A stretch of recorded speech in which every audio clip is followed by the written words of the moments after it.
3 secrets to drifting. I want to start with bad parenting. Toyota invited us to hang out with their Formula Drift team, and it was pretty awesome. I got to ride shotgun with Freddy Aasbo, meet the team, and abuse all the GR vehicles at Irwindale Speedway. The drivers are spending a lot of time near the red line or even near the rev limit, and they find that that's the most control they can have over the car. Sometimes, they'll lift, and especially when they're chasing, right? When they're chasing, they're having to do a lot of modulation with the foot, brakes, steering, handbrake. There's a lot of tools that they have in the car to try to stay really close. Data log from a run on a chase run looks a lot different than a lead run. It's a lot more erratic chasing, right? Because they're having to adapt to the lead car. When this thing's turned up to 32 pounds of boost and I think we're in 160 shot of nitrous, it makes about 1,000 horsepower. The Supra makes about 1,200 when it's turned up. And we run a really large tire. It's a 335 rear tire. Yeah. And so it takes a lot of power to keep those things spinning, especially on the bank, like here at Irwindale. The Supra runs about 32 pounds of boost as well. And then about 150 or 180 shot of nitrous. The 4-cylinder in the Corolla is a 2.7 liter, and the Supra is a 3 liter. So nitrous kind of combined to the system so that you have an extra amount of power if you need it, or is it something that you guys always run? We always run the nitrous in competition, and the driver, all he has to do is arm it. And then everything else happens through the ECU. Okay, so past like 80% throttle, and then above, I think, 2,700 RPM. And then a couple hundred RPM before the rev limit, it'll shut off again. But there's this window that it works in. So the driver can, if he wants more power, you just kind of give it more throttle. And that helps with lag. And back in the days, we used to run nitrous just until it made boost and then shut it off. But nowadays, with the big tires and all this grip and stuff that we're running, we actually stack the boost and the nitrous together to get more power. The nitrous, it makes the EGTs, exhaust gas temperatures, a bit hotter, so we have to add more fuel, even more fuel for that, and run it at a richer ratio. What really helps the engine temperature is the ethanol fuel.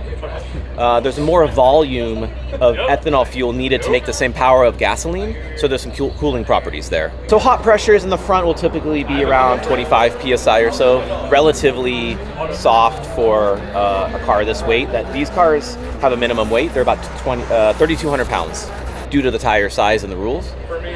Rear tire pressures will be around 10 psi, quite low. And what we found is the lower pressure gives us more tire patch in the ground, and that can help grip.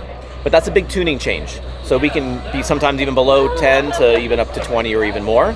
So along with spring rates and sway bar stiffness changes and tire pressures, those are a lot of the tuning aids we have. So they got us doing some basic exercises out here with the GR products. We got the GR Corolla doing a slalom, and then with the Supra and the GR86, we're doing some exercises to basically drift around a set of cones. Just went out on the Supra manual with Freddy Aasbo. That was super awesome, getting instruction from him.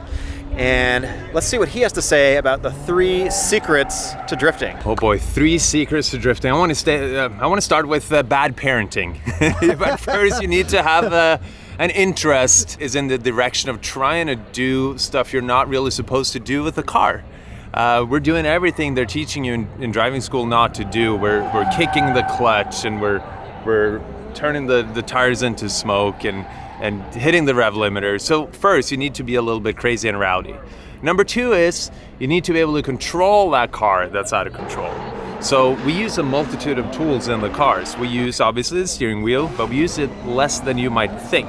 We actually steer the cars with the throttle pedal and even the clutch pedal.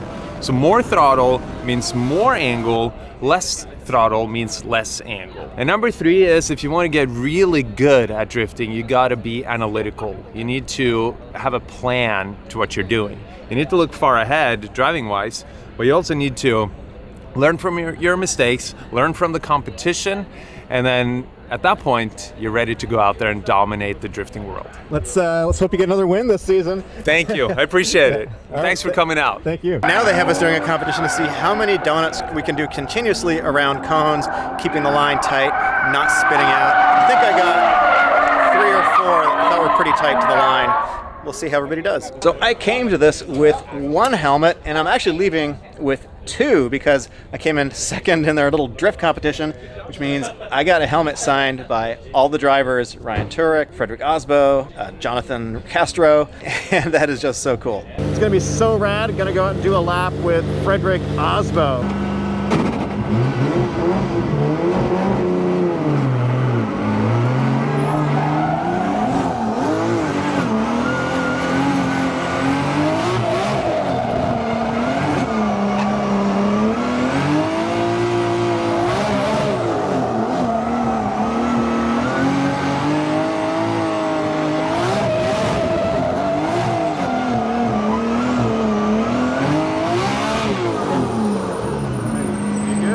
I'm ready.